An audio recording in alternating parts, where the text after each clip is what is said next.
Bienvenidos, bienvenidas a todas las personas que estáis ahí a esta segunda a esta segunda jornada del ciclo sobre el papel de los metales en la transición energética y digital.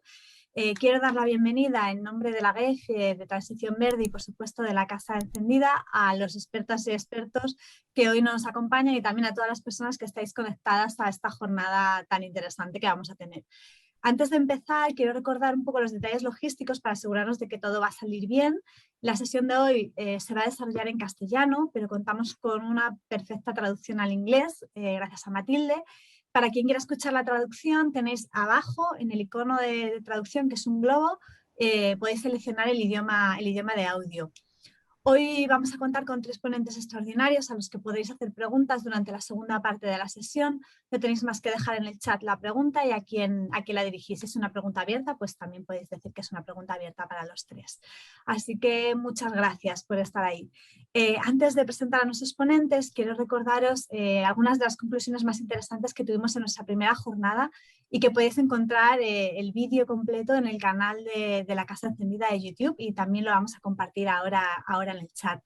La gran mayoría de nosotras estamos de acuerdo en que la transición energética es más que necesaria, pero es igual de necesario poner encima de la mesa los puntos débiles y entre todos y todas poder buscar soluciones. En esta primera jornada hablamos de la necesidad de impulsar la economía circular, de reducir, por supuesto, el consumo, de invertir en innovación para intentar reducir esa dependencia de los metales raros y hablamos también de algo que seguro va a salir hoy y que va a traer mucho más debate, como es lo que calificaron nuestros expertos anteriores como minería responsable. Proyectos mineros en Europa, en suelo europeo, que no externalizaría los costes ambientales y que respeta los derechos humanos. Eso es una de las posibles soluciones que comentamos en el anterior debate. Pero estoy deseando escuchar lo que tienen que contar y opinar nuestros expertos, así que sin más preámbulos voy a presentaros a Alicia Valero.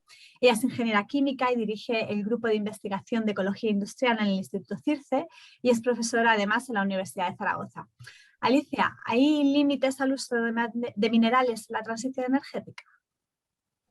Sí, sin duda los hay. Espero hoy mostraros algunos casos para que veáis que no es oro todo lo que reluce. Pues adelante. Muy bien, voy a compartir pantalla.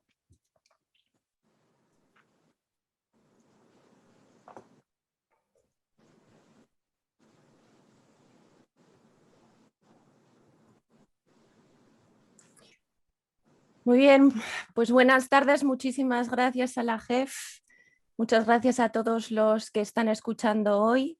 Good afternoon to everyone, thanks a lot for being there. Y sobre todo muchas gracias a la intérprete que va a tener que sufrirme en estos minutos. Bueno, lo que yo venía a contaros hoy son algunas de las conclusiones que hemos ido extrayendo a lo largo pues, de más de 15 o 20 años trabajando en este tema.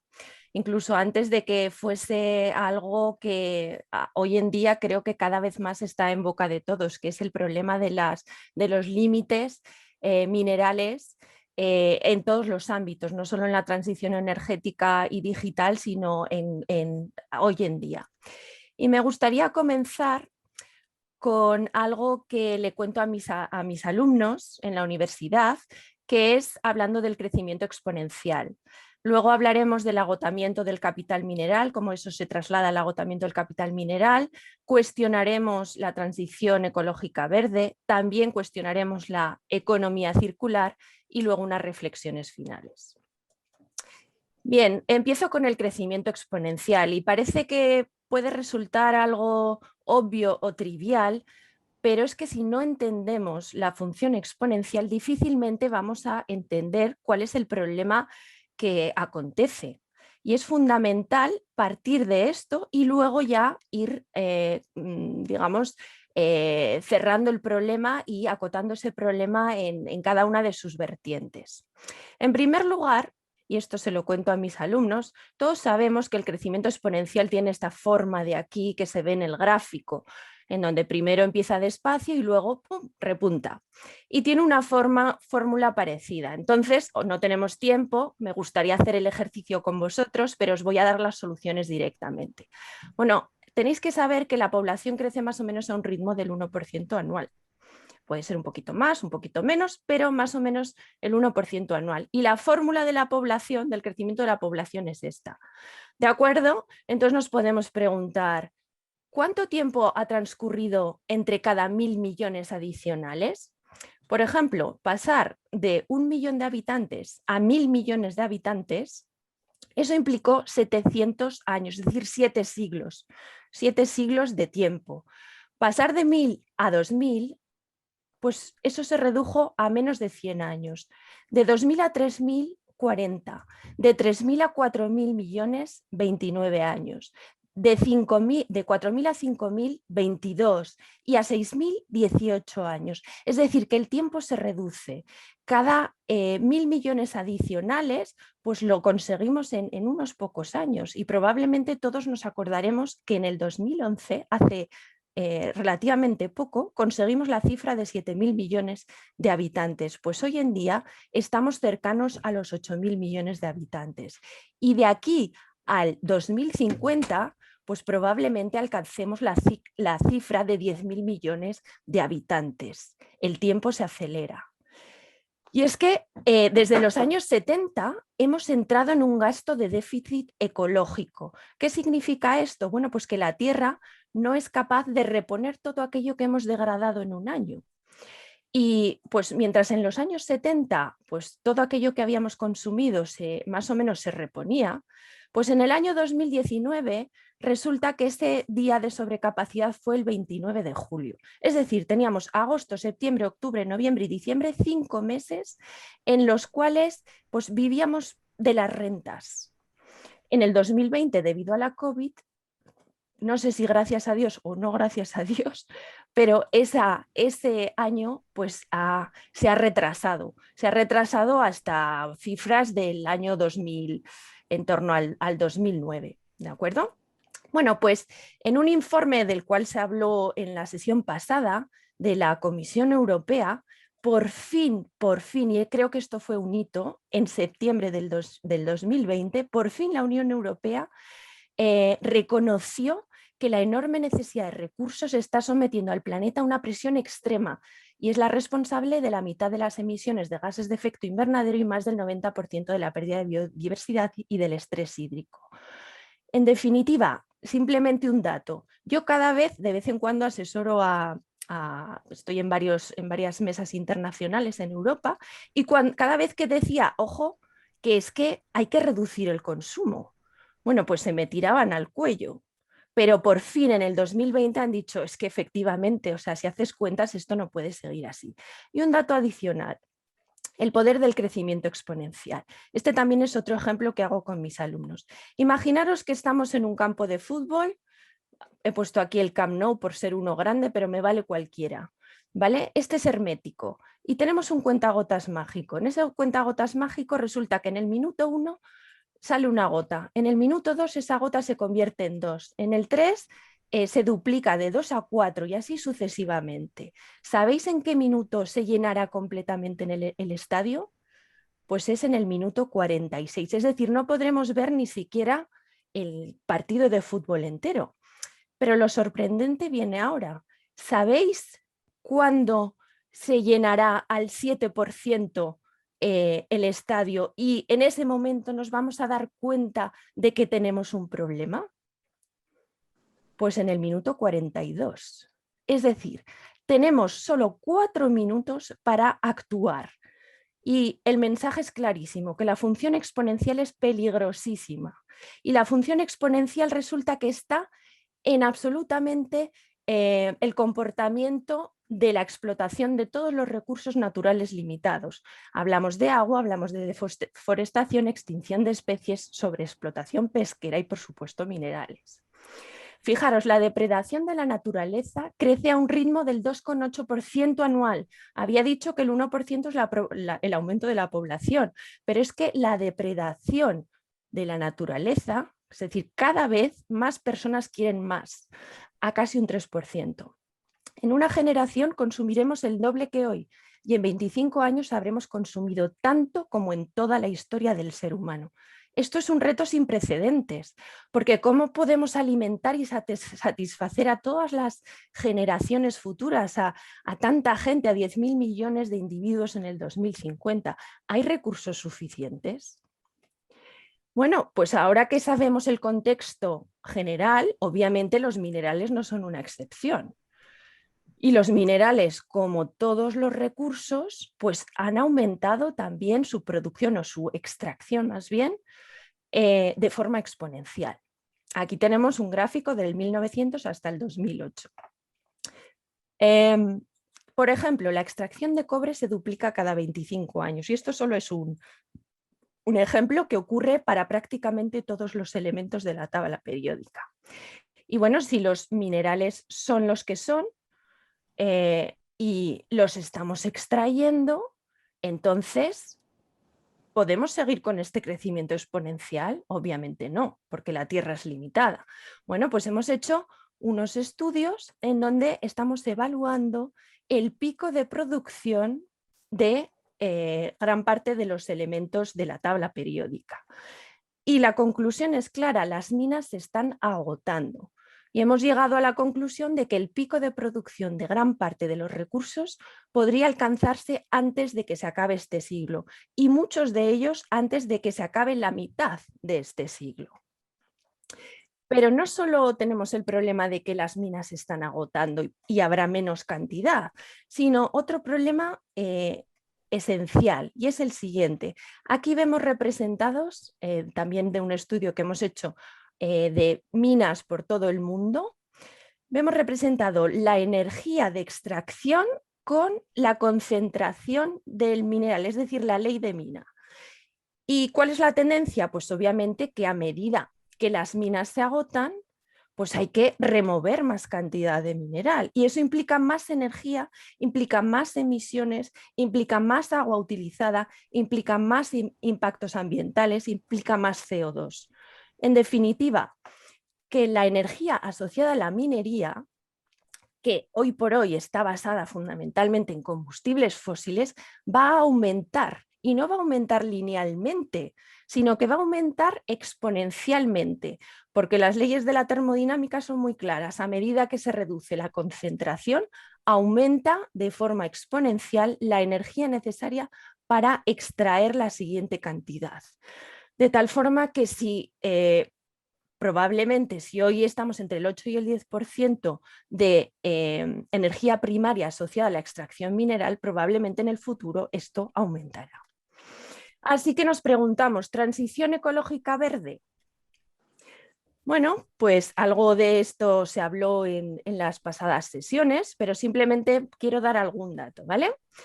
Bueno, imaginaros una central térmica convencional, como por ejemplo la de Andorra. Yo soy de Zaragoza y obviamente pues tenemos muy de cerca, y como yo me dedico también a la energía, estoy en el departamento de máquinas y motores térmicos, pues la central térmica de Andorra la tengo muy presente, que se cerró el pasado verano. Bueno, pues por gigavatio, que la central tiene 1 gigavatio de potencia, por gigavatio de potencia, la eólica necesitaría 25 veces más materiales que las centrales convencionales, porque 1 gigavatio de potencia producida convencionalmente equivale a unos 1000 aerogenerados de 1 gigavatio o 200 de 5 gigavatios, es decir, 25 veces más de materiales.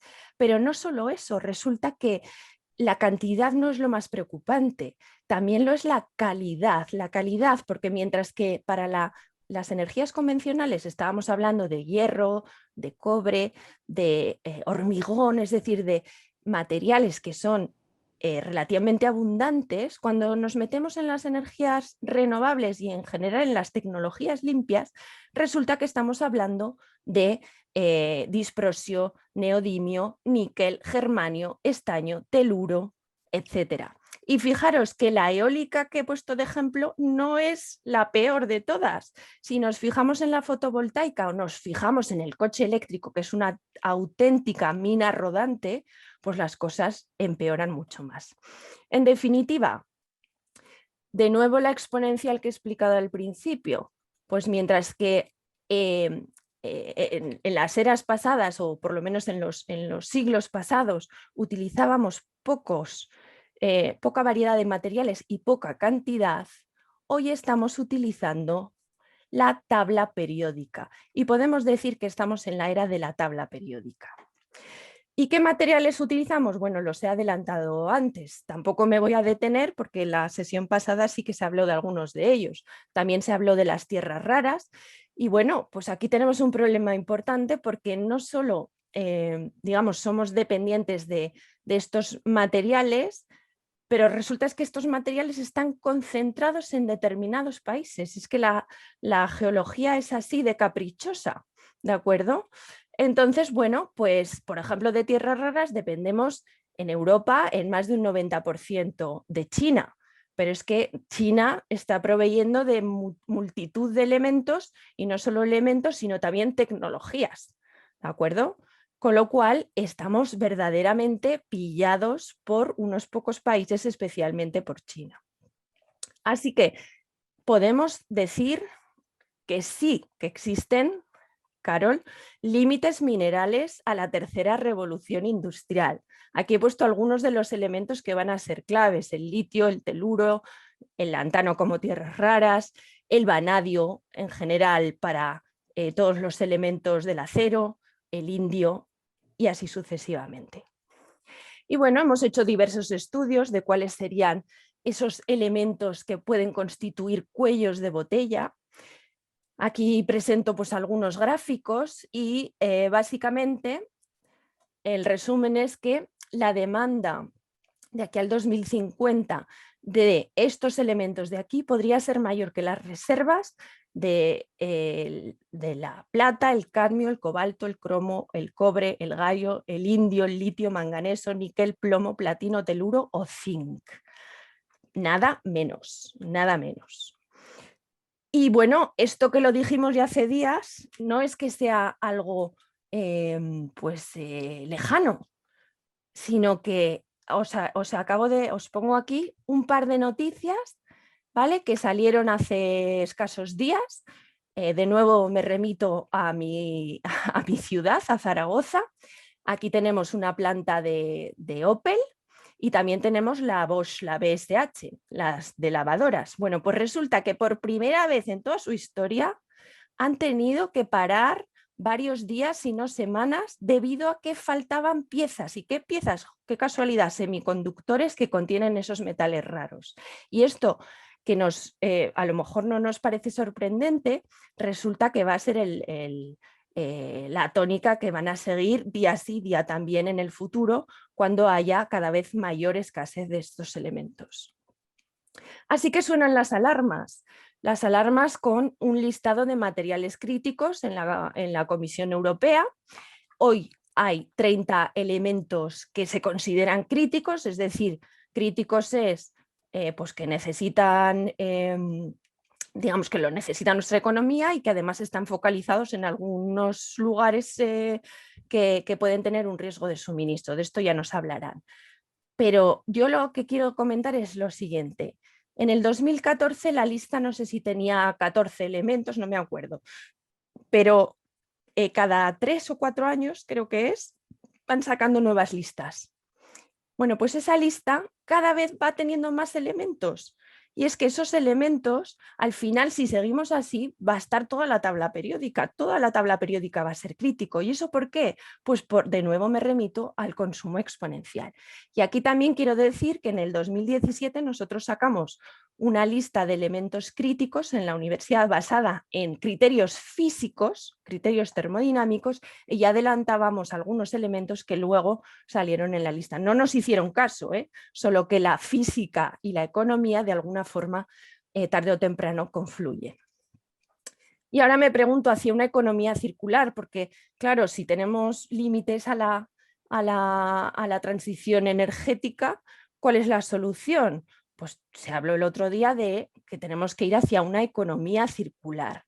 Y lo pongo entre digamos, interrogantes por lo siguiente. Resulta que una economía circular, ya se habló, que significa reutilizar, alargar la vida, reciclar, etcétera, ¿no? Pero es que si nos vamos a la realidad, menos del 1% se recicla en esos elementos que hemos considerado que son claves. ¿Y esto por qué? Pues esto es básicamente porque tenemos un mayor número de productos y de materiales que efectivamente tienen mejor prestación, porque reducimos tamaño y reducimos peso. ¿A costa de qué? Pues a costa de poner cantidades muy pequeñas, imposibles de reciclar funcionalmente, cantidades pequeñas de materiales. Entonces, un teléfono móvil que tiene 30 elementos valiosos, en cantidades de micro y nano, ¿cómo podemos reciclar eso? Y además están dispuestos de una manera con unas mezclas que son absolutamente imposibles de reciclar. Por lo tanto, lo que aparece es quimiodiversidad en las nuevas tecnologías. Entonces, bueno, nosotros hicimos un estudio junto con un instituto alemán en donde evaluamos lo que denominamos rareza termodinámica, es decir, estamos teniendo en cuenta la calidad de los elementos que se incorporan en las nuevas tecnologías, esto en este eje, y en el eje X, pues el número de equipos vendidos en un año determinado, ¿vale? Bueno, pues resulta que aquellos que tienen mayor quimiodiversidad, que son más raros, tienen una rareza termodinámica mayor, ¿vale? Pues son aquellos que son más eficientes energéticamente. Pero si nos fijamos en la recuperabilidad de sus elementos, resulta que es imposible de recuperar. Es decir, son menos sostenibles desde un punto de vista de materiales.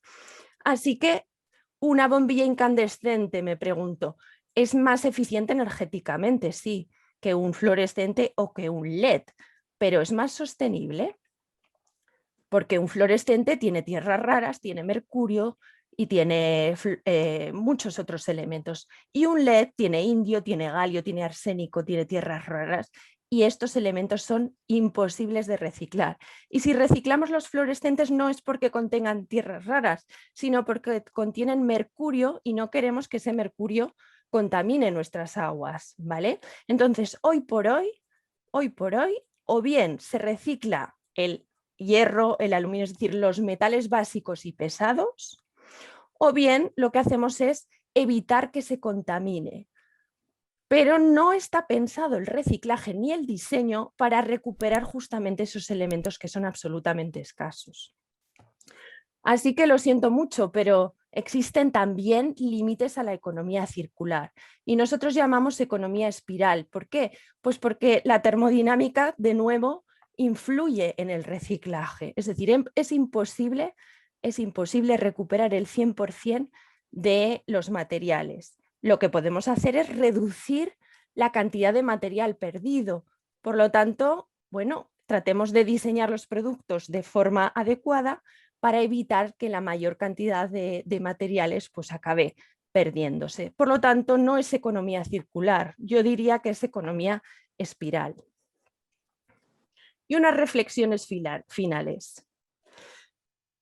Hablando de soluciones tecnológicas. Por supuesto, la desmaterialización, menos es más, pero ojo, si miniaturizamos, entonces vamos a hacer imposible esa recuperación.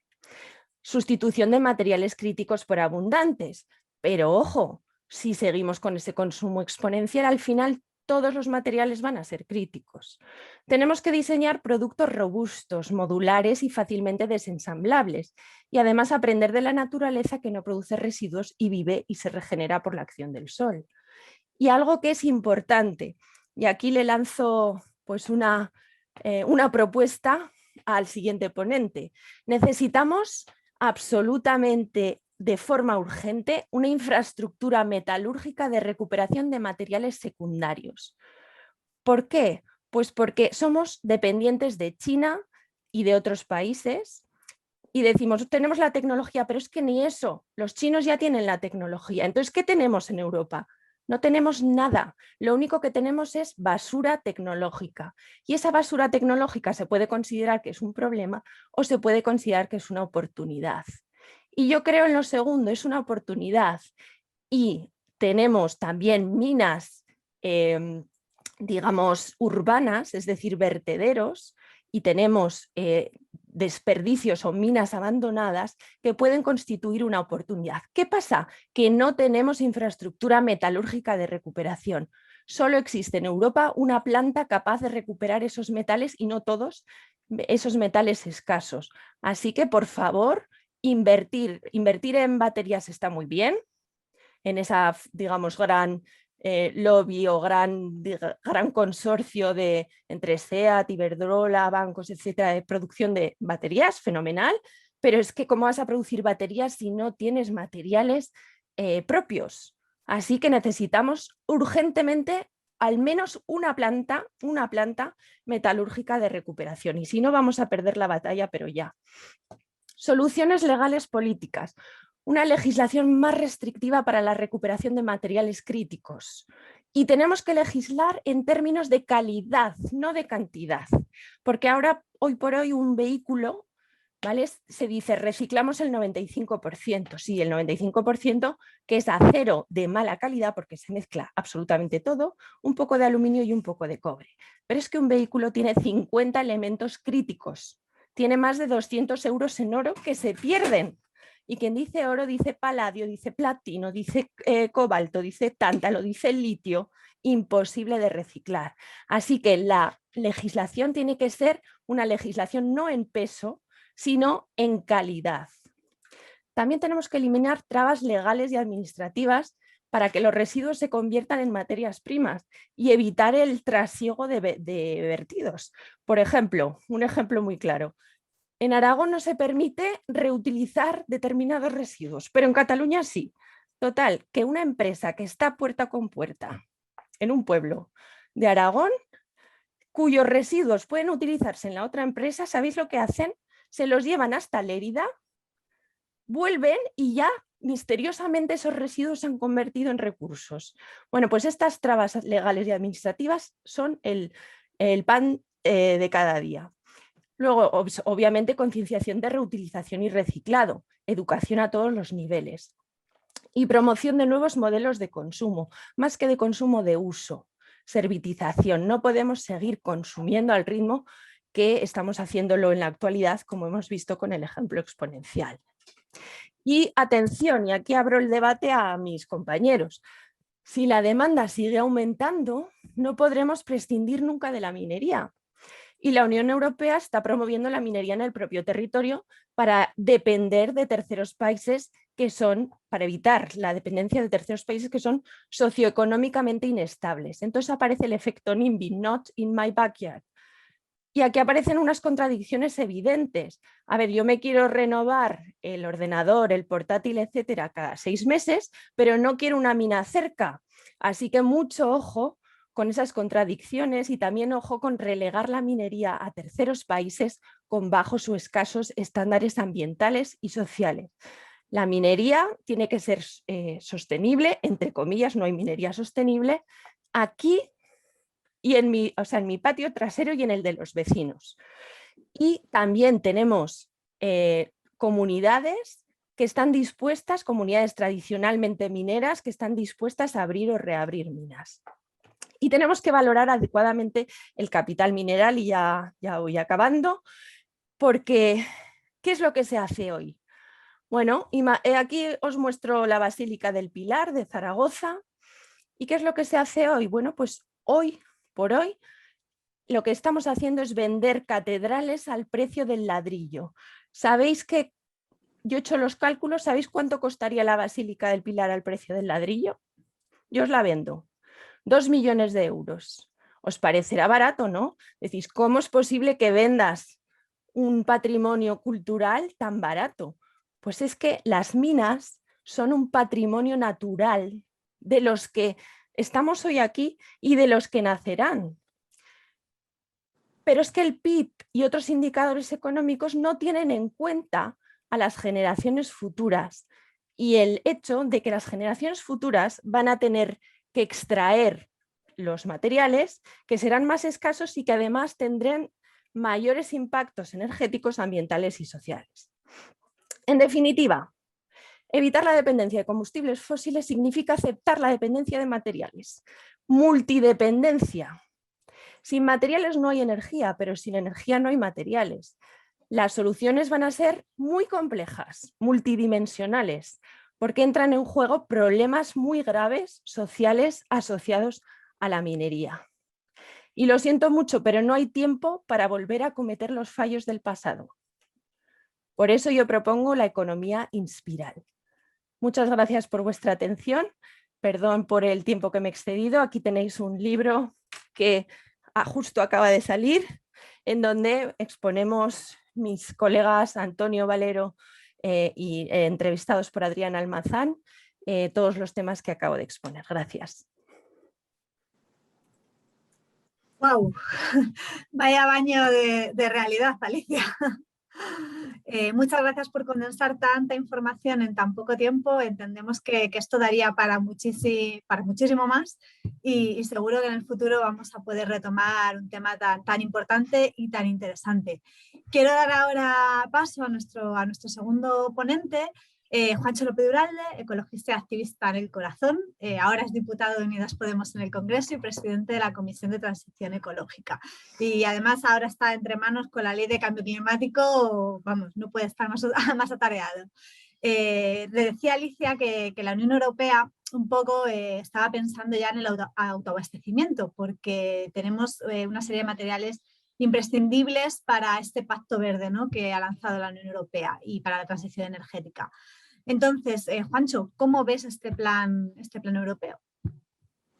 Bueno, buenas tardes a todos y a todas. En primer lugar, agradecer la invitación a la Fundación Transición Verde y a la Fundación Verde Europea para este debate, y agradecer también a Alicia la presentación bueno, pues tan completa y tan documentada, ¿no?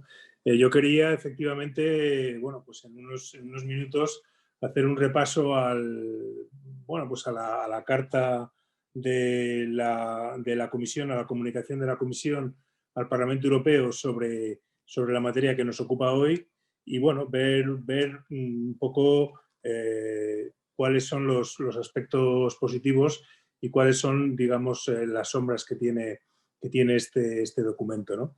Lo primero, decir que yo soy un firme defensor de la transición ecológica, es decir, creo que estamos en el proceso de dejar los combustibles fósiles debajo de la tierra.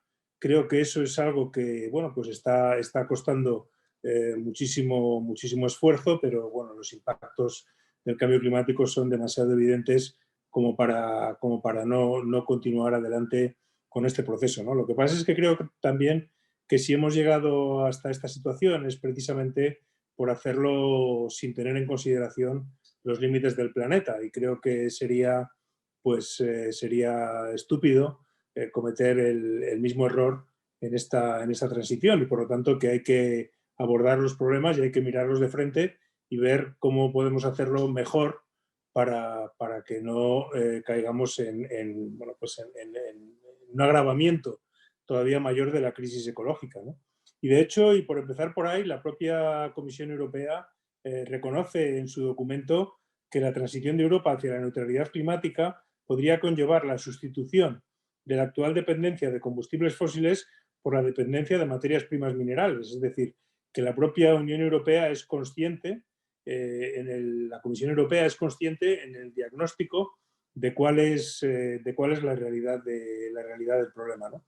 Otra cosa, como luego veremos, es cómo plantea hacer frente a este problema, ¿no? Pero el diagnóstico que hace es correcto, ¿no? Fundamentalmente hace una evaluación que ya en la anterior sesión pues se dio un repaso de ella sobre el origen de algunos de esos metales a los que se ha referido Alicia, que consumimos en las nuevas tecnologías, como es el caso de las tierras raras, por ejemplo, que en un 95%, 98% se importan de China, el caso del platino en un 71% de Sudáfrica, y además hace un diagnóstico sobre cómo van a aumentar las necesidades, ¿no? Y habla de que en 2030 necesitaremos 18 veces más litio y 5 veces más cobalto, y en 2050 60 veces más litio, 15 veces más cobalto y 10 veces más tierras raras. Es decir, que digamos que el diagnóstico es abrumador en el sentido de lo que necesitamos, ¿no? Y ahí, desde mi punto de vista, iría la primera crítica a la comunicación de la Comisión Europea, ¿no? En el sentido de que en ningún momento cuestiona el consumo en sí mismo o el aumento del consumo en sí mismo de estos materiales, ¿no? En el sentido de que no necesariamente la transición ecológica debe suponer pues la sustitución, por ejemplo, de un vehículo de gasolina o de diésel por un vehículo eléctrico, sino que estamos hablando, o deberíamos estar hablando, de una cosa diferente. Y por lo tanto yo creo que hay que abordar el tema del consumo y del exceso de consumo, y en ningún caso se aborda. Es decir, ¿cuál sería la estrategia, que es uno de los elementos que yo echo de menos en la política de la Comisión Europea?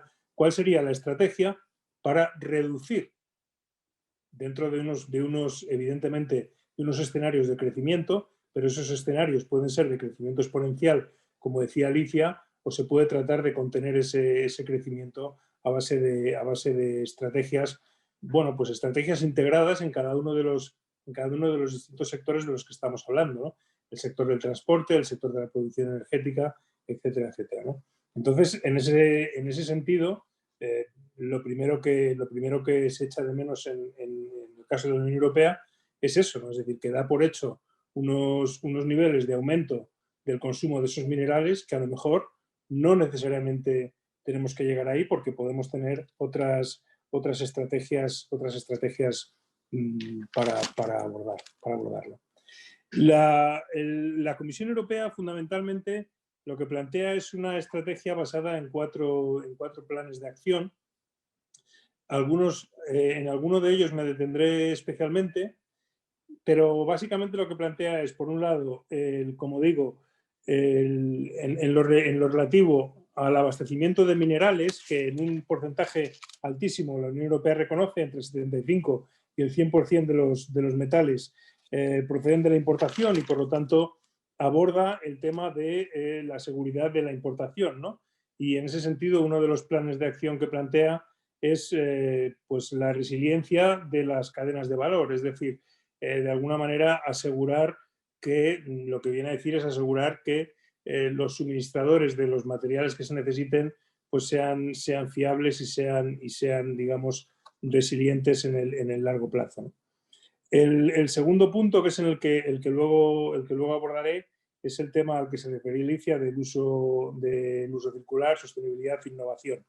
El tercer punto, que también preocupa, es el tema de aumentar el suministro procedente de la Unión Europea.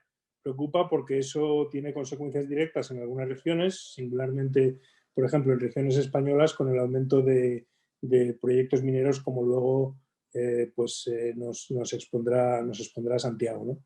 Y el cuarto punto, diversificar el origen de suministros. Es decir, la Comisión Europea fundamentalmente lo que está mirando es en una estrategia que ya hemos visto en otras ocasiones, que es una estrategia de oferta. Es decir, vamos a ver cómo conseguimos resolver o abordar ese aumento de la demanda que vamos a tener, pero sin plantear en ningún momento una estrategia de demanda. Es decir, cómo hacemos para que, digamos, que la demanda no se vaya a unos niveles pues que hagan prácticamente o mucho más insostenible todavía este proceso de transición ecológica, ¿no? Y en ese sentido, evidentemente, de los cuatro planes, y dejando claro que he hecho en falta un quinto plan en este sentido, que sería un plan de gestión de la demanda, el más interesante sería el segundo, ¿no? El ver cómo somos capaces de abordar el tema de una mejor utilización de los metales, ¿no? En ese sentido, ya lo ha dicho Alicia, es decir, que tenemos ejemplos en la propia Unión Europea y en España incluso, donde la reutilización de algunos de los metales de mayor uso, por ejemplo en el uso industrial, pues es bastante grande, ¿no? El 80% del cobre que se utiliza en la industria española, por ejemplo, procede de reciclaje, el 75% del acero, del aluminio, del plomo, ¿no? Por lo tanto, hay una potencialidad. Es verdad que estamos hablando de materiales que presentan una singularidad y una dificultad mucho mayor, y por eso creo que se ha comentado, y si no, pues lo digo, que por ejemplo en el caso del litio, en el que me quiero fijar un poco ahora, pues tenemos unos niveles de reciclaje que están por debajo del 1%, ¿no? Esto es muy, muy relevante porque, por ejemplo, el litio es un elemento fundamental para las baterías de los coches eléctricos, ¿no? Y tiene una doble vertiente. Por un lado, el hecho de que si no se consigue ser efectivos en la recuperación, en el reciclado del litio, nos vamos a encontrar con un volumen creciente de residuos que no, bueno, pues de residuos que acaban finalmente nuevamente contaminando nuestro medio ambiente, es decir, aumentando el volumen de residuos. Y por otro lado, porque es materia prima que se está desechando, y por lo tanto que no se puede, bueno, pues que hay que extraer nuevamente en nuevas explotaciones mineras, con lo cual estamos generando mayores impactos, ¿no? ¿Cuál es el problema? Bueno, en el caso del litio los problemas pues son diversos, ¿no? Pero no es tanto un problema tecnológico como fundamentalmente un problema de coste, ¿no? El coste de la recuperación del litio en este momento, o del litio recuperado más bien, es 3 veces superior al coste del litio, digamos, procedente de la minería, ¿no? Entonces, en tanto en cuanto eso sea así, pues va a ser muy difícil que el reciclaje del litio sea competitivo. ¿Qué se está haciendo ahora? Pues algunas marcas de coche lo que están haciendo es que cuando la batería deja de ser utilizable para el vehículo porque ha superado ya, pues su eficiencia es inferior a un 70%, pues lo que se hace es pues dedicar esa batería, o se intenta buscar otro uso, ¿no? Es lo que en otros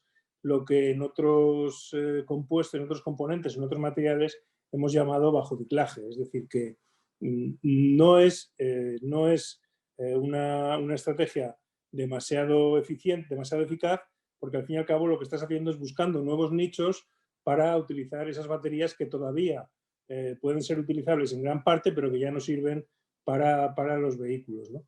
Por lo tanto, en este momento, pues efectivamente se puede decir que ese es un nicho que para todos estos metales pues prácticamente está sin explorar. Es decir, que estamos desechando la mayor parte de esos materiales. Eso no quiere decir que no se pueda abordar, y de hecho se puede, y cada vez hay pues más patentes que van en esa línea, porque realmente el problema que tenemos y que vamos a tener, pues cada vez va a ser mucho mayor. Pero creo que en ese sentido es necesario, y en eso estoy también de acuerdo con Alicia, es necesario ser muy exigentes en que haya una legislación que aborde este tema, que aborde el tema de la responsabilidad del productor, que aborde el tema de hacer frente a qué va a ocurrir con esos residuos, y a eso me refería cuando decía al principio que no podemos, digamos, repetir los mismos errores en este proceso de transición ecológica, porque al final lo que nos vamos a encontrar es con nuevos canales o nuevas vías de generación de residuos, y luego pues muchos compuestos que cada vez hay que extraer más y más, y hay que buscar en terceros países o abriendo minas de gran impacto dentro de la Unión Europea, ¿no? Por lo tanto, yo creo que esa es una vía que es imprescindible y que a día de hoy no se está trabajando. En segundo lugar, creo que es fundamental, y también está relacionado con esto, el tema de la investigación en otro tipo de materiales, ¿no? Y quería poner, por ejemplo, como ejemplo, pues la batería de sodio como posible alternativa, ¿no? El sodio es un material pues más abundante en el medio ambiente, y por lo tanto, en teoría, pues debería ser menos problemático, ¿no? Por lo tanto, también habría que trabajar en la en la búsqueda de sistemas que sean basados en materiales que sean mucho más abundantes y por lo tanto digamos que no representen ese tipo de problemas y que además su extracción no genere los impactos ambientales de los que estamos hablando, ¿no? Todo ello, pues evidentemente lleva a conceptos que ya conocemos y que se han utilizado con otros materiales y que ahora, pues evidentemente tenemos que aplicar, ¿no? Como es las tasas de recogida, los objetivos de eficiencia en el reciclaje, recuperación de materiales, la ampliación de la responsabilidad de los productores, etcétera, etcétera. Es decir, creo que todas estas cuestiones tienen que aplicarse de forma mucho más estricta de la que lo hemos venido utilizando hasta ahora con otro tipo de materiales, porque efectivamente estamos en una situación de cuello de botella, ¿no? Por lo tanto, creo que tenemos que evaluar muy bien cuáles son los materiales de que podemos disponer y utilizarlos con la máxima eficiencia en todo su ciclo, ¿no? Y reintroduciéndolos en el ciclo lo máximo posible, ¿no? Y buscando también, como digo, la sustitución por materiales de bajo impacto o de mucho menor impacto ambiental, ¿no? Por lo tanto, creo que estos son, creo que me he pasado un poco de tiempo, pero bueno, creo que estos son las dos grandes estrategias que yo creo que debería, por las que debería apostar Europa. Por un lado, insisto en ello, una gestión de la demanda para reducir la demanda de estos materiales y, por otro lado, la búsqueda de sistemas para aprovechar al máximo de forma más eficiente y la reintroducción de los mismos en el ciclo. En fin, creo que he puesto sobre la mesa algunas ideas y luego en el debate seguro que podemos seguir debatiendo. Muchas gracias.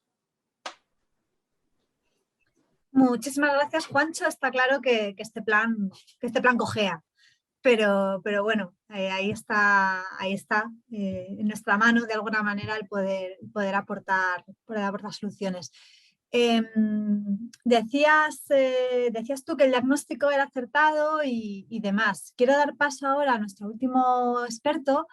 Él es Santiago Martín Barajas, toda la vida peleando por nuestro planeta. Él es miembro de Ecologistas en Acción y experto en agua, minería y energía. No es mi patrio trasero. Santi, ¿cómo está la situación en España respecto al tema de la minería? ¿En qué situación nos encontramos? Bueno, buenas tardes a todos y a todas. En primer lugar, agradecer a la Fundación que haya contado conmigo. Y bueno, ya sin más preámbulo, pues paso a comentaros un poco el tema. Bueno, no hace falta decir, hay algunas cosas que todos y todas que estamos aquí las sabemos, y es que, bueno, pues que la actividad minera es de las actividades humanas que más impacto ambiental pueden generar, ¿no? O sea, dejan arrasado literalmente el territorio, los recursos naturales, el agua, el suelo, etcétera. Las zonas que ha habido minería se caracterizan por ser zonas que luego no hay apenas habitantes, o sea, al menos en nuestro país, ¿no? Entonces, es una actividad de las actividades humanas más impactantes que existen, ¿no? Bueno, ¿cuál es la situación actual que tenemos en nuestro país en relación al tema minero? Bueno, en primer lugar, como ha dicho antes Alicia, pues ante una mayor demanda de metales que se ha producido, pues que se está produciendo, pues necesariamente está subiendo el precio de los metales, además en los últimos años de manera espectacular, ¿no? A ello hay que unir pues la bajada de precio de los movimientos de tierras, debido pues, a una mayor eficiencia en las maquinarias, ¿no? El resultado de ello pues, es un boom de la minería en todo el mundo.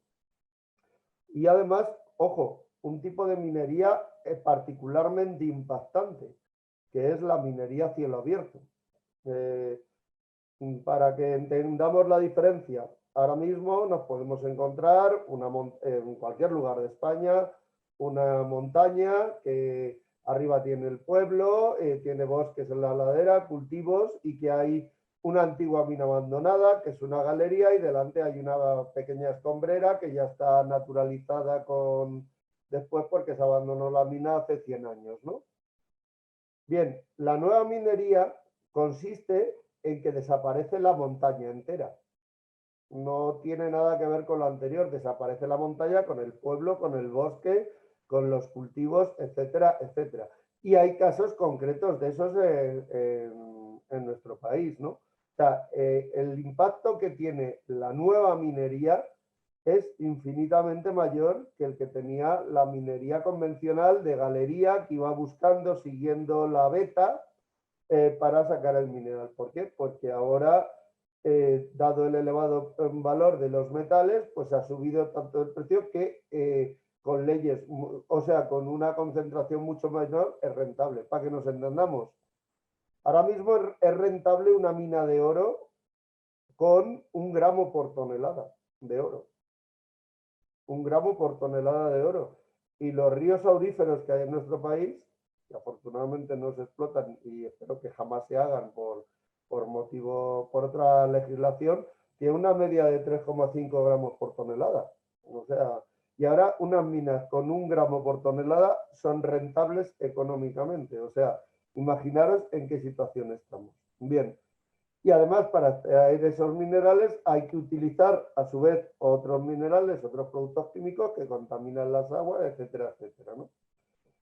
Bien, pero luego tenemos que en España tenemos una ley de minas que es preconstitucional del año 73, pero que además todo el mundo está de acuerdo en que es inconstitucional, ¿no? Porque viola cantidad de derechos de las personas y derechos de la propiedad, ¿no? Y esta ley de minas, que fue hecha por las empresas mineras para las empresas mineras, es una ley que siempre se ha dicho, es una ley de mineros hecha por mineros para los mineros.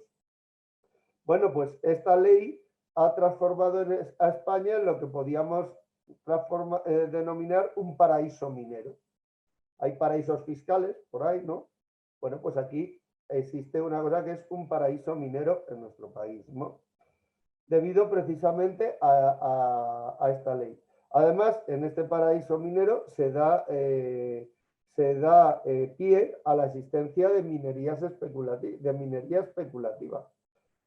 Proyectos que son poco viables técnica y económicamente, pero que aquí se están llevando a cabo, se están intentando llevar a cabo, entre otras cosas, porque en las empresas mineras en nuestro país se caracterizan por su alta capacidad de cazar subvenciones. ¿Os acordáis de Boliden, la mina que produjo el desastre de Arnalcollar? Bueno, pues esta mina luego se infló a recibir millones de euros de la Junta de Andalucía, luego se largó y aquí nos dejó lo que nos dejó, ¿no? Y luego también esto favorece la especulación en bolsa. Recuerdo la mina del Retortillo hace unas semanas, en la mina del Retortillo de uranio que se pretende llevar a cabo en Salamanca, cuando le dieron no sé qué autorización por parte de la administración, subió en la bolsa de Londres del orden de un 25% su valor. Eso es minería especulativa y lo demás son, vamos, está clarísimo, ¿no? Entonces, con todos estos ingredientes, lo que tenemos como resultado es un boom de la minería en nuestro país, en España. Un boom de la minería. Ese es el resultado que hemos sacado. Por ejemplo, voy a coger una región. Además, las organizadoras me dijeron que hablar algo de la mina de Extremadura, de litio. Bien, digo la mina de Extremadura, lo cual está muy mal dicho. Por una razón, porque en Extremadura, para los que no sean de España, es una región de nuestro país, que está colindante con Portugal, pues los proyectos mineros que hay otorgados o en trámite de otorgamiento, según el catastro minero del Ministerio de Transición Ecológica, solo los proyectos que están otorgados o en trámite de otorgamiento de minería metálica son 365. 365 amenazas ambientales que tiene ahora mismo por minería metálica en Extremadura, vamos, más que ecologistas que hay en Extremadura, bueno, muchísimos más, ¿no? Entonces, eso es la situación. Y hay un ejemplo y es el caso de la mina de litio que se pretende abrir en la ciudad de Cáceres.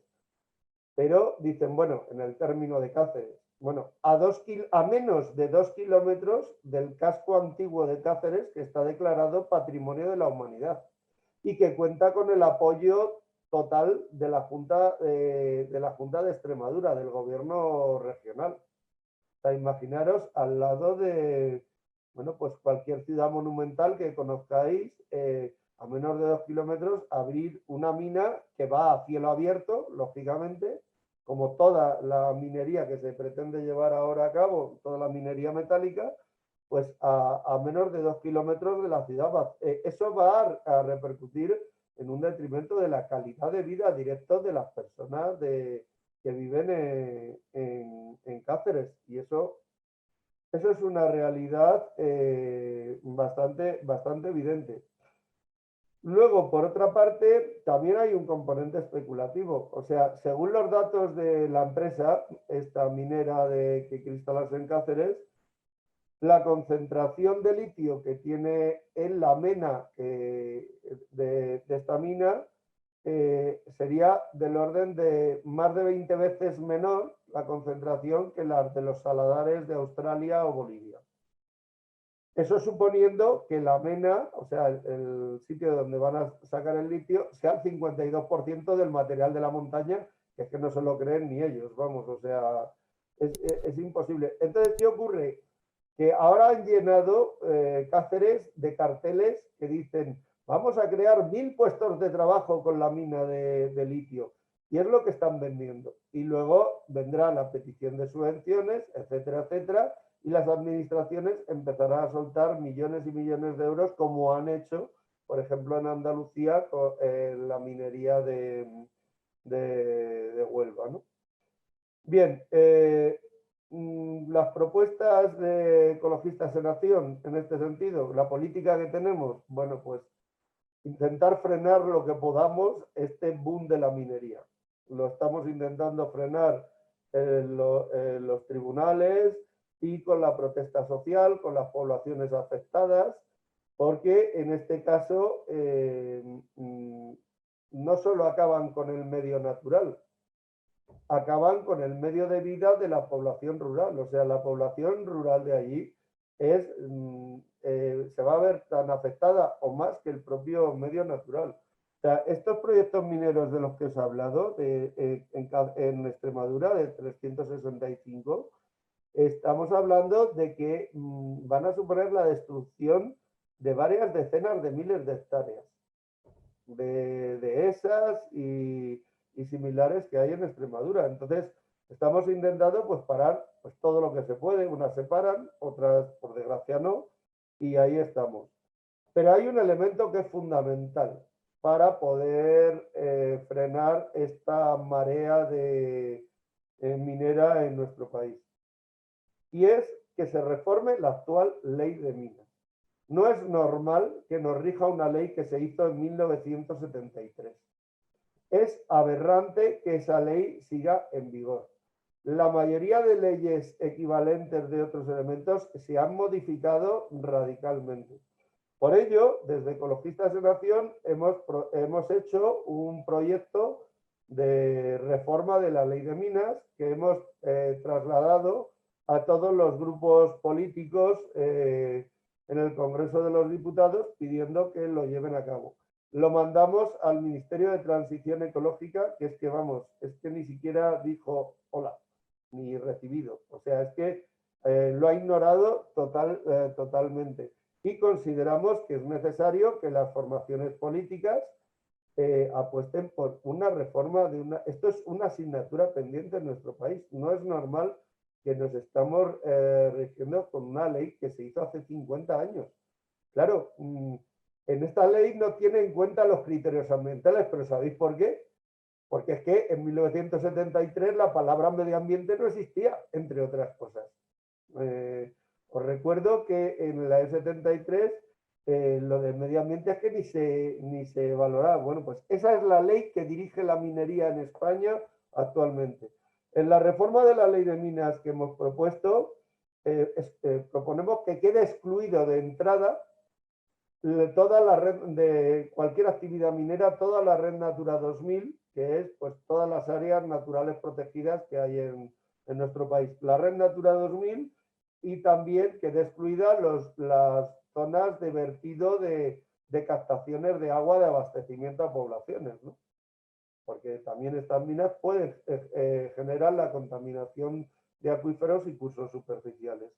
También pedimos que se excluya de la ley de minas actual el agua mineral embotellada. El agua mineral embotellada, esa que venden en botellas de plástico en los supermercados, no se rige por la ley de aguas. Es un producto minero. Y de hecho tiene menores controles sanitarios que el agua que recibimos en el grifo en nuestras casas. Es que es así de claro, o sea, es un agua que vale 250 veces más cara que el agua del grifo y que encima tiene una calidad igual o peor que el agua del grifo. Es más, no se recomienda beber agua mineral, sobre todo en verano. O sea, precisamente pues es un agua que no está tratada y que a saber si ha estado al sol durante varios días y puede tener componentes, digamos, de bacterias y similares. Pero es que encima los componentes que tienen en cuanto a sulfatos, carbonatos, etcétera, algunas aguas minerales es que incumplen el decreto de potabilización del agua del grifo. Es que ese agua no podría pasar por el grifo de nuestras casas. Bueno, pues eso sigue siendo un producto minero. O sea, como es el cobre, por ejemplo.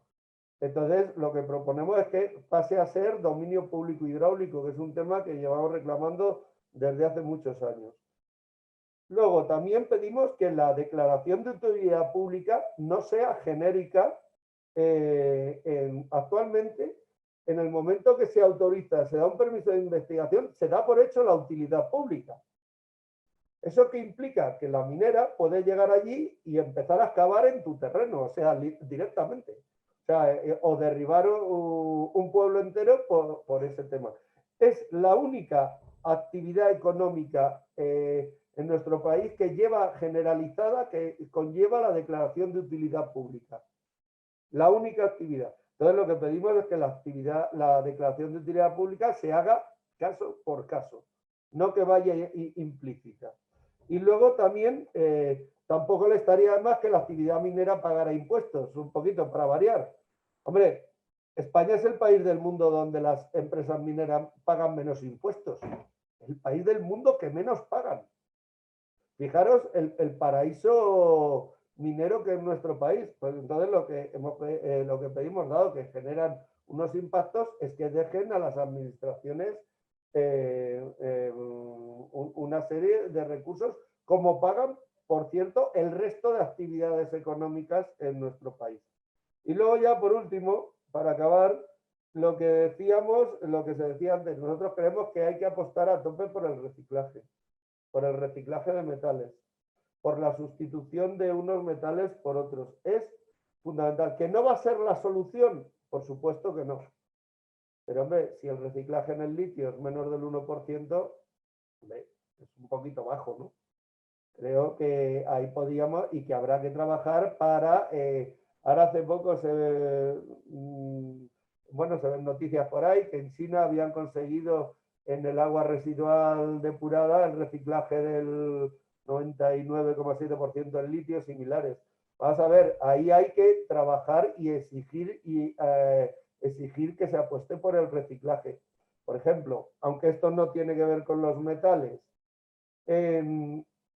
sabéis que el fósforo es deficitario en el mundo para el tema para la agricultura, el fosfato, ¿no?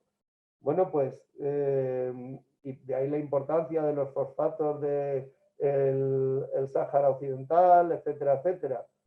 Bueno, pues ahora mismo la depuradora sur de la Comunidad de Madrid, que depura una parte de las aguas de Madrid, está recuperando el fósforo en forma un mineral que se llama estrubita, me parece. Bueno, pues solo la depuradora sur está produciendo el 6% del fósforo que se consume en España. Eso, cuando lo plantearon de hacer allí, decían que si era cosa de... que si estaban alucinando el que lo planteaba. Bueno, pues se ha conseguido y se está haciendo ahora mismo. Entonces, hay que apostar decididamente por el reciclaje. No se puede enterrar los metales como se está haciendo ahora. Pensar que es que en España hay varios miles de peticiones de nuevas minas de minería metálica en nuestro país. Se quiere poner en explotación todas las minas que se abandonaron incluso de la época de los romanos, de la época romana. Todas las minas se quieren poner ahora en explotación. Yo recuerdo una mina en Asturias que lo primero que hicieron fue sacar las vigas que había de la mina romana. Las extrayeron eso y luego empezaron ahí y bueno, acabaron con la montaña esa, ¿no? Entonces, quieren poner el país patas arriba, vamos a decirlo así, lo que es el medio natural y el medio rural con la apertura de estas minas. Y luego ya por último, que también lo ha dicho antes Alicia y también lo ha dejado ver Juancho, es que hay que decrecer. Es que hay que decrecer. Es que no podemos seguir esta curva exponencial en todos los sentidos y hay que decrecer. Ya por último, recuerdo unas compañeras en ecologistas que decían hace unos años vivir, ¿cómo era? Menos, o sea, menos para vivir mejor, ¿no? Yo no estaba muy de acuerdo con eso. Yo creo que es más real decir menos porque no tenemos más remedio, porque el planeta no da de sí, o sea, no estira más. Así que menos porque no hay, menos porque no tenemos más remedio. Y es el camino que hay que seguir y mezclando unas cosas con otras, pues estaremos un poco menos mal. Venga, muchas gracias.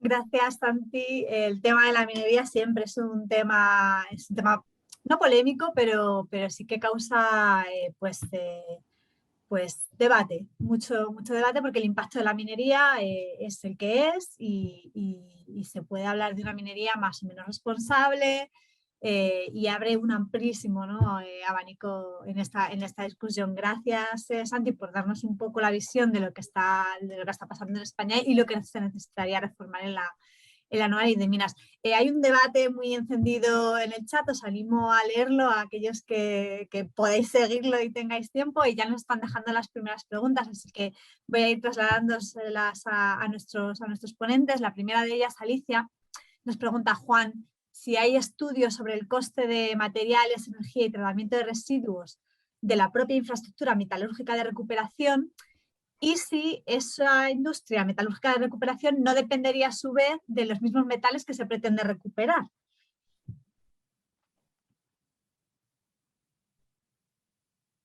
¿Alicia? Sí, que estoy poniendo el vídeo, perdón. Nada. Vale, muchas gracias a Juan. Bueno, obviamente toda planta necesita materiales para producirse.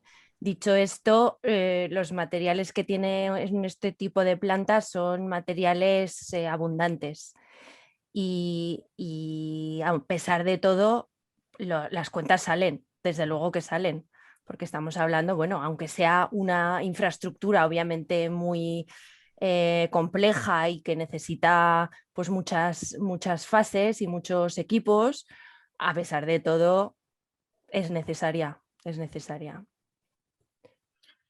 Nos preguntan que si hay alguna iniciativa de la Unión Europea, o igual tenemos aquí alguna regulación en España, para hacer que sea obligatorio el hecho de entregar un aparato cuando compras uno nuevo, aunque esto dice no resuelve tampoco el problema de esa reducción de aparatos que nos contaba Alicia, y de que los componentes sean cada vez tan pequeños que sea imposible casi reciclarlos.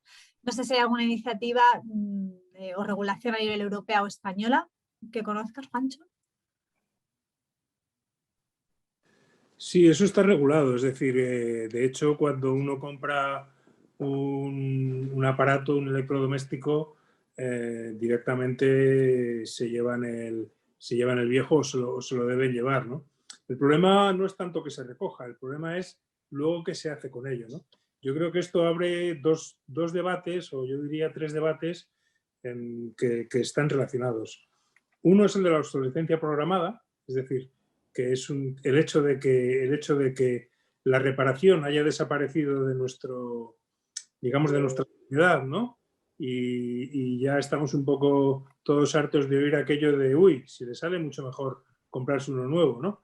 Me da igual que sea un secador, una tostadora o un coche, ¿no?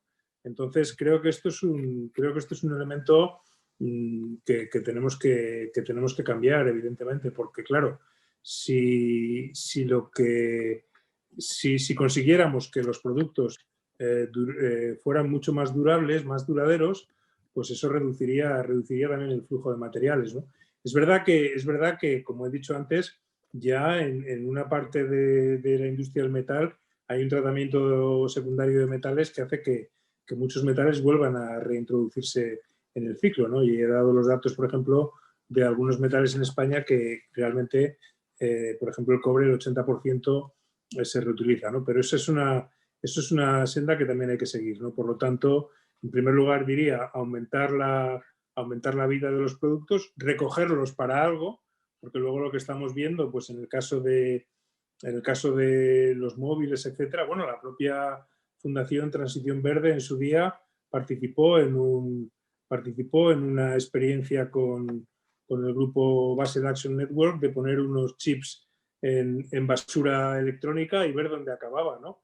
Y, por ejemplo, recuerdo que un ordenador que se tiró en algún contenedor de Madrid apareció en Nigeria, ¿no? Es decir, que esta es un poco la realidad, y esto es algo que tenemos que abordar y precisamente introducir normativa más estricta en ese sentido, ¿no?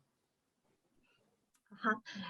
Santi, nos pregunta Luis Molina, cuando se habla de decrecer, ¿hablamos de disminuir el impacto energético y ambiental de cada uno o incluso de reducir el aumento de población?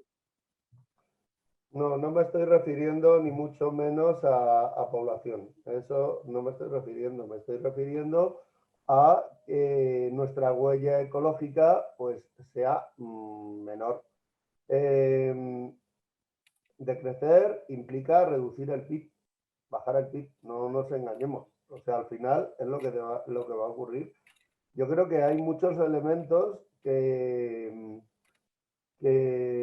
es que además es que ni siquiera vamos en esa dirección, lo que acaba de decir Juanse ahora. Es que ahora ya no se arregla ningún cacharro de... Yo el otro día llevé a arreglar mi cámara de fotos y me costó el arreglo pues como el 75% del precio de la cámara, pero es que te fastidia cuántas hay luego acumuladas por ahí y todo eso. Entonces, y luego en lo que se refiere al reciclaje, pues habrá que obligar a los fabricantes a que reciclen. Habrá que obligar que a la hora de hacer los aparatos pues se hagan de tal manera que se puedan sacar esos materiales. Eso es necesario y habrá que hacerlo y aún así no habrá suficiente. O sea, que es lo mismo que nos pasa con el agua. En el agua la eficiencia en la utilización del agua en España aumenta una barbaridad, pero el consumo es mayor. El consumo neto es mayor. Bueno, lo que hay que hacer es consumir menos y se acabó. Y hay que producir menos. Así de claro, hay que producir menos. Decrecer es producir menos. O sea, hacer cositas que gastan menos energía o menos productos. En la sociedad actual esto va a ser difícil de encajar, pero desde luego tenemos que hacerlo. Richard tiene una pregunta para Alicia que básicamente dice, suponemos que decidimos reemplazar los combustibles, o sea, los coches de combustibles fósiles con coches compartidos en un ratio de 10:1. ¿Habría suficiente litio, cobalto y metales y tierras raras ya circulando en nuestra economía y digamos disponibles para ser reciclados para evitar el uso de materiales, de minerales, de metales, perdón, que provengan de la minería? Bueno, primero simplemente un apunte a las preguntas anteriores que creo que bueno, es relevante, y es que hace poco salió una directiva europea en la cual los fabricantes de cualquier aparato están obligados durante creo que son 10 años a disponer de piezas para que los consumidores tengan el derecho a reparar. Bueno, es un pequeño paso, pero por lo menos vamos en la dirección de evitar esa obsolescencia programada, ¿vale? Y respecto a la pregunta de Richard, a ver, las cifras pues habría que hacerlas, ¿vale? Pero es cierto que nosotros hemos estudiado bastante el vehículo, porque bueno, pues estamos cooperando con SEAT para tratar de reducir su impacto en materiales. Y tenemos varias publicaciones relativas a los materiales y los cuellos de botella asociados al vehículo. Entonces, dicho esto, lo primero de todo, existe una falacia que es que el vehículo es como un cerdo, que prácticamente se recicla todo. ¿Falacia por qué? Pues porque, bueno, se recicla, o sea, digamos, no es que se recicle, sino que se lleva a reciclar el acero, ¿vale? El acero, el aluminio, habíamos hablado también, Juancho creo que ha hablado del cobre, bueno, los metales básicos y los que sabemos reciclar con procedimientos físicos. Físicos pues que implican imanes, implican medios densos y temas, digamos, relativamente baratos. Pero ¿qué es lo que ocurre? Un vehículo tiene en torno a 20 tipos de acero. 20 tipos de acero, algunos pues ultra resistentes, que obviamente tienen una serie de elementos que son especialmente críticos. Estamos hablando del vanadio, estamos hablando del niobio, estamos hablando del cromo y otros. Bueno, pues todos esos elementos, una vez que tú mezclas todos los aceros, directamente no es que se pierdan, sino que se subciclan, que lo ha comentado también Juancho. Se subciclan, es decir, que pierden la funcionalidad inicial, de tal forma que de un vehículo reciclado no podemos hacer el 95% de ese vehículo. Entonces, con las tecnologías que hay hoy por hoy, lo que comentaba Richard es inviable. ¿Inviable por qué? Pues porque el material reciclado que obtenemos de los vehículos, si nos referimos a una sustitución de vehículo por vehículo, entiendo, ¿vale? Eso sería imposible porque primero tendríamos que a ese acero malo de peor calidad, que es chapa, hay que añadirle acero virgen en cantidades industriales para conseguir la misma, digamos, la misma calidad, y luego además tenemos que añadirle el vanadio, el molibdeno, el cromo, el niobio, todos esos elementos que se han perdido.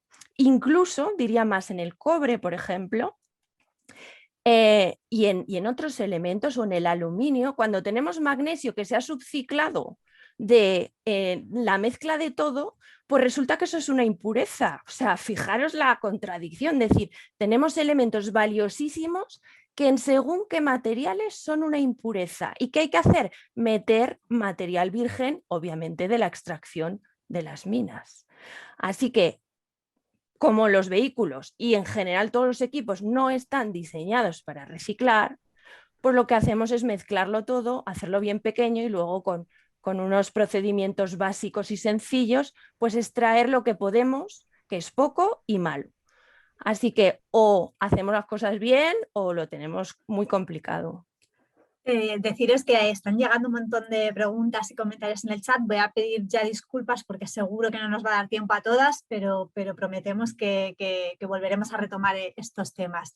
Y os pido también a los ponentes un poquito de brevedad en las respuestas para intentar dar paso al mayor número posible de preguntas. Nos comentaba MJG que decía que no era comparable la minería de hace 100 años o 25 a la que se puede hacer hoy en día con tecnología nueva, con obligaciones medioambientales más exigentes, que la cuestión era cómo explotar recursos de manera sostenible. Santi, ¿es posible explotar recursos de manera sostenible? Es que yo no estoy de acuerdo con lo que ha dicho. Es que, vamos a ver, la minería que se desarrollaba hace 100 años era menos impactante, pero no por falta de ganas, vamos a decirlo así, sino porque la capacidad que había era la capacidad que había. Pero es que antes era minería, sobre todo en el caso metálico, era minería de galería, que iba detrás de lo que era la veta, donde estaba el cuarzo, donde se sacaban los metales y tal, y es que ahora es minería a cielo abierto que consiste en eliminar el territorio, o sea, borrar la montaña del mapa, o sea, literalmente. Entonces, no es que quede la montaña dañada por la minería, es que no queda la montaña, literalmente. Entonces, en ese sentido, hombre, igual que se pueden mejorar las condiciones sociales de los trabajadores, también se pueden mejorar las condiciones ambientales en las minas, evitar unos vertidos que vayan a los ríos, etcétera, etcétera. No hacer, sobre todo lo más importante, no hacer minas en zonas de interés natural, es que eso te quita el problema, lo que decíamos de excluir la red Natura 2000, pero yo creo que ahora mismo la minería es mucho más impactante que la que se desarrollaba hace 100 años, sobre todo porque la capacidad de destrucción del ser humano ahora es infinitamente mayor que la que tenía hace 100 años. Juancho López Duralde nos pregunta, Juanjo, si la concienciación acompañada de labor didáctica desde dentro de España sería un paso adelante, ¿no? en lo que hablábamos sobre todo de economía circular, autosuficiencia energética, y si esta economía circular y el plan de ser más autosuficientes en territorio europeo disminuiría realmente nuestra dependencia de los metales. ¿Juancho?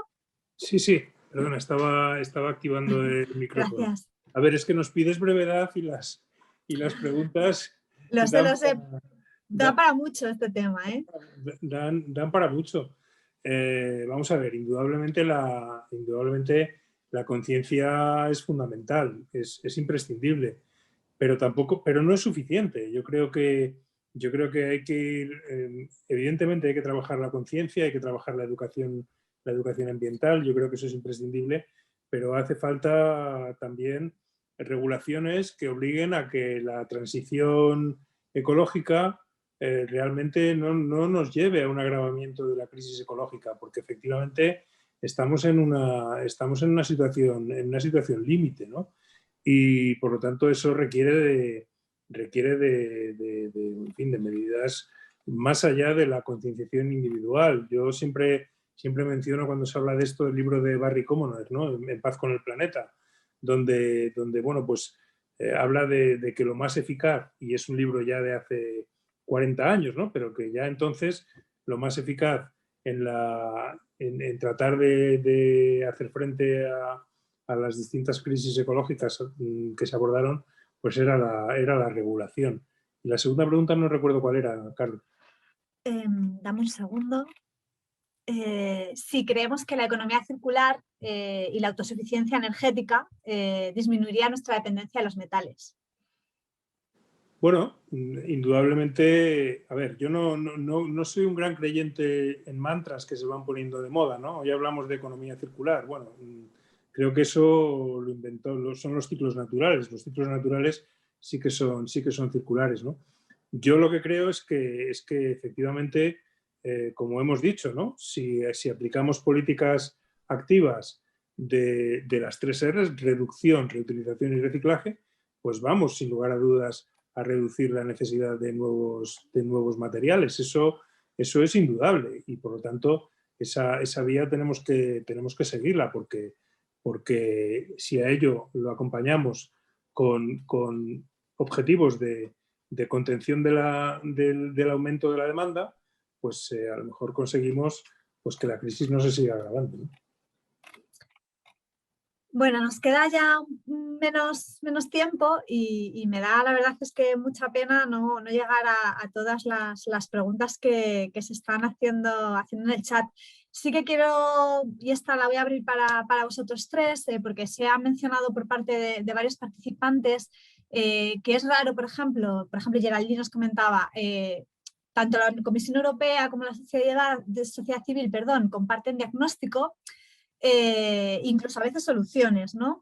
Pues está el tema de la reparación, está el tema del ecodiseño, está el tema de la obsolescencia programada, sin embargo las cosas no avanzan suficientemente rápido. ¿Por qué? Si compartimos un poco el diagnóstico y compartimos también las soluciones, ¿por qué no avanza más? Y esta os la hago a los tres para ir cerrando ya este debate.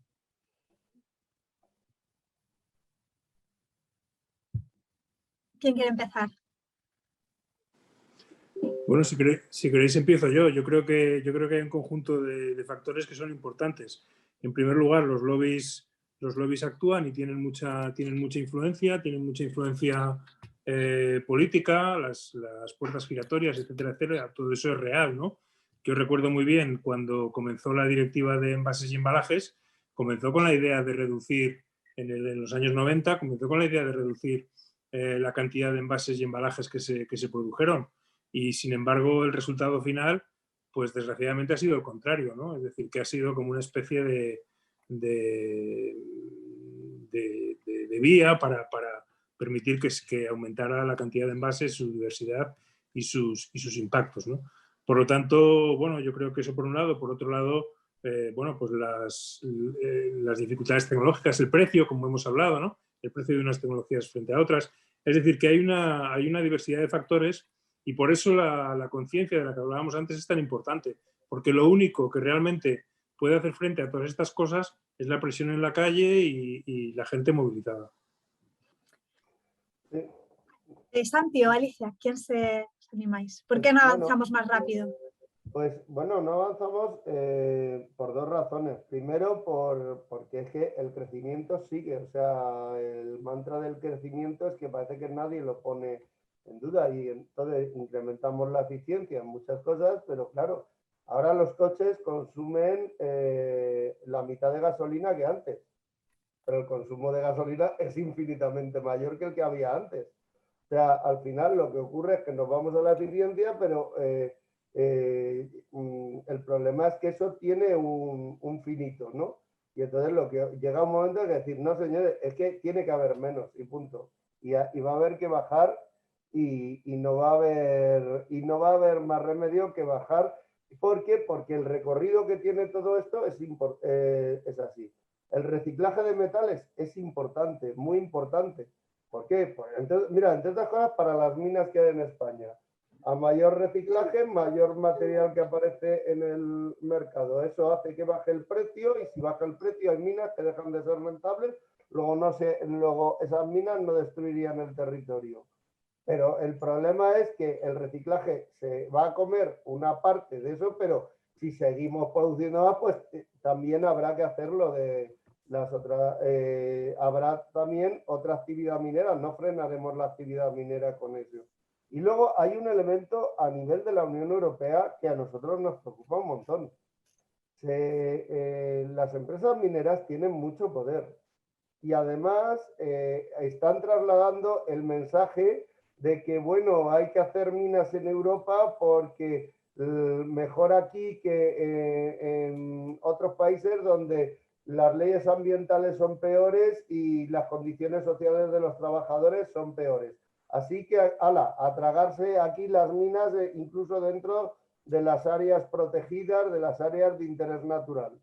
Bueno, los resultados que tenemos en eso es que cuando se ha hecho eso, y estoy hablando, por ejemplo, de la pasta de papel, la producción de eucaliptos y similares, es que para pasta de papel se produjo en Europa, se destrozó también en España y se destruyó también en otros países del tercer mundo. Entonces, parece ser que nos quieren hacer tragar con que no haya minas para que no haya allí, y lo que va a pasar es que va a haber minas aquí y va a haber minas allí.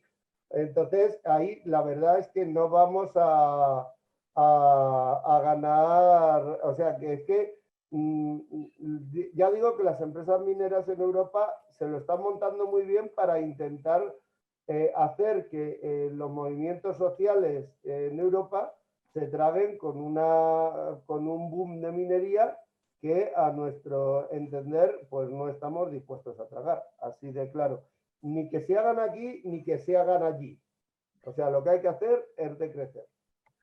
Mayor eficiencia es decrecer. Queda súper claro, Santi, que todo pasa por un decrecimiento. Alicia, ¿por qué no avanzamos más rápido? Sí, no sé si se ve la presentación que acabo de poner. Sí, se ve. Sí, vale. Yo lo que quería decir es que hoy ya hemos sobrepasado 4 de los 9 procesos básicos de la Tierra.